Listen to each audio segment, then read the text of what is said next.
Banyak perempuan meragukan cinta suaminya karena menurut hasil survei 90% laki-laki di Indonesia tidak menyatakan cinta kepada istri. Nah, laki-laki itu sebetulnya pemadu ya, beda sama perempuan. Laki-laki itu 90% tidak menyatakan cinta kepada istrinya karena mereka menyatakan itu kepada bini orang lain.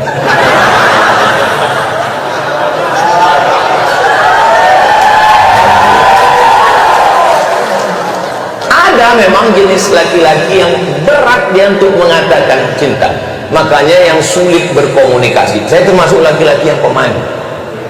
Saya susah untuk mengatakan cinta. Jadi macam mana lah istri Ustaz tahu?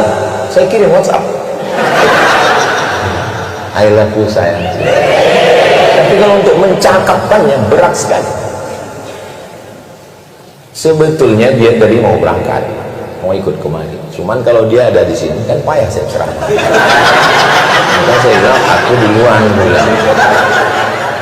mau kantor Polres. Jadi kau nanti di belakang mau ikut atau ke hotel aja? Hotel aja lah kata dia. Alhamdulillah. Nah, jadi ketika ibu sudah yakin dengan itu dan bapak pun yakin bahwa yang menyatukan kalian itu bukan nasib, yang menyatukan kalian itu Allah, maka jawabnya beda. Kalau kita keyakinan, ini anak ibu, alhamdulillah. Ini suami ibu, innalillah. Nah, itu kalau orang nggak yakin dia, kau kenapa belum nikah juga sampai sekarang? Kami beda keyakinan Pak Ustaz. Maksudnya beda agama? Enggak, aku yakin dia nggak yakin. Kenapa kalian bisa nikah? Karena kalian satu keyakinan. Waktu datang dulu bapak meminang ibu, kan yang dibawanya nama Allah. Aku Pak ingin ada di antara ibu ini yang ayahnya menyetujui pernikahan kalian karena ancaman? Kan nggak ada. Tentang bapak tuh besok terima Pak, kalau tidak tembak. Nggak ada. Anak yang dikandung 9 bulan 10 hari dilahirkan meregang nyawa, robek kulitnya, tiba-tiba diserahkannya ke bapak setelah disekolahkannya. Kalau mak saya sayang sama saya, biasa, orang saya anaknya. Tapi emak ibu menyerahkan ibu kepada seorang polisi. Kuserahkan anakku ini kepada engkau, wahai Pak Polisi, jagalah dia. Lalu kemudian apa kata polisi itu menjawab? Kalau membeli kapulaga jangan dicampur dengan jamu. Sedangkan negeri ini aja dia jaga, apalagi kamu. Begitulah maka diserahkannya. Yakin ayah ibu dan emak ibu menyerahkan karena ditengoknya ada keyakinan dan kepercayaan.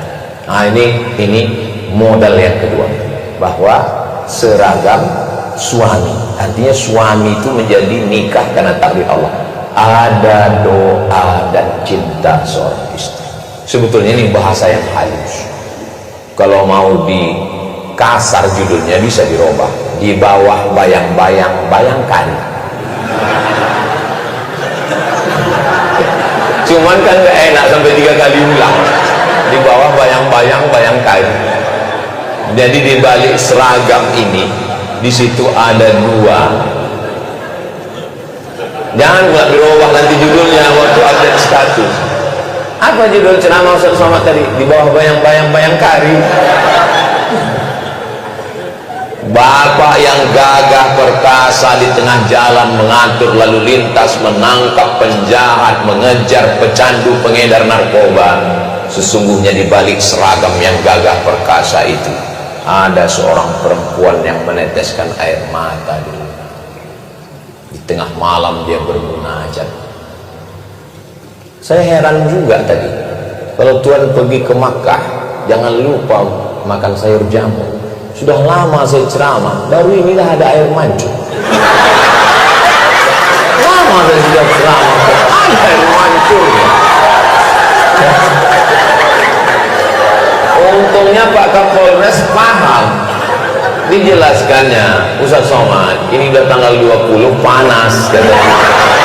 Oh, pacolah didinginkan begitu air. Baru saya tahu, kadang banyak hal saya nggak pula saya tanya kan, nggak saya tanya ke Pak Waka dengan Pak, ya, saya kan profesor, saya jaga juga harga diri. Tapi dalam hati saya dari tadi saya tengok, saya pikir air mancur ece-ece, saya tengok ada pula ikannya. Apa tujuan orang ini? Rupanya untuk mendinginkan suasana. Kami Bu, laki-laki ini Bu, ibu kan nggak pernah mendengar suara laki-laki kan, karena laki-laki ini memang susah berkata-kata, tapi saya mewakili mereka.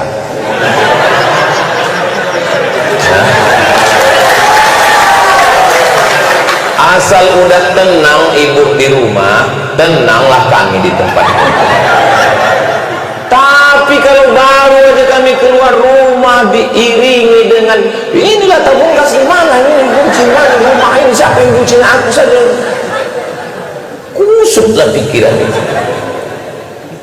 Kalau saya kusut pikiran itu nanti ceramahnya mengamuk-ngamuk. Tapi kalau suami ibu ini yang kusut, bahaya Bu, dia berseragam dan berpespol, tak siapa-siapa ditilangnya nanti, salah tembak nanti dia.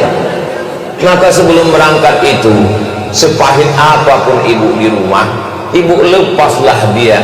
La tahqiranna minal ma'rufi syai'a, jangan sepelekan perbuatan baik walaupun kecil. Apa perbuatan baik walaupun kecil? Antal qa'akhaka biwajhin talqin, lepaslah dia dengan wajah yang cerah. Ibu lepas cerah-cerahkan sih. Karena kalau ibu lepas dia dengan jeruk purut dipijak gajah, bayangkanlah itu macam mana bentuknya jeruk purut dipijak gajah. Berangkat kau ya Bang, masalah anak kita ini ya macam mana lagi, kita uruslah. Saya misalnya, ini saya bisa ceramah dengan tenang ini kan karena tadi aman di rumah. Kalau sampai berkecamuk antara Ukraina dengan Rusia, ini tak apa-apa yang saya sampaikan ini. Pampers kata saya. Kenapa Ustaz itu tiba-tiba ingat pampers? Maka saya bilang, aku ini mau berangkat, tolong apapun yang terjadi tenang-tenangkan dulu. Nanti setelah pulang dulu kita bersama. Bismillahirrahmanirrahim. La haula wala quwata illa billah. Beda kita dengan hewan ada pada komunikasi. Cuman beda komunikasi laki-laki dengan perempuan. Laki-laki dengan perempuan memang makhluk yang berbeda. Kalau sama dia tidak bisa saling melengkapi. Maka kalau perempuan itu yang mau dicakapkannya itu 100, yang keluar 99. Kalau laki-laki yang keluar 1, yang 99 ditahan. Itu maka banyak laki-laki kena jantung koroner, diabetes meletus, asam urat, asam lambung. Kenapa? Menggumpal dia di dalam. Makanya ibu buatkan teh, kasih dia, ibu bilang, speak up my darling. Apapun yang mau kau cakapkan Bang, cakapkan. Aku siap mendengar. 90% pernikahan itu isinya komunikasi, ngobrol, cerita. Kalau sudah tak ada cerita lagi, bak kata pepatah, apalah maknanya sekasur dua mimpi. Nah maka ketika ini cerita, tapi jangan gara-gara ini yang belum nikah jadi takut pula.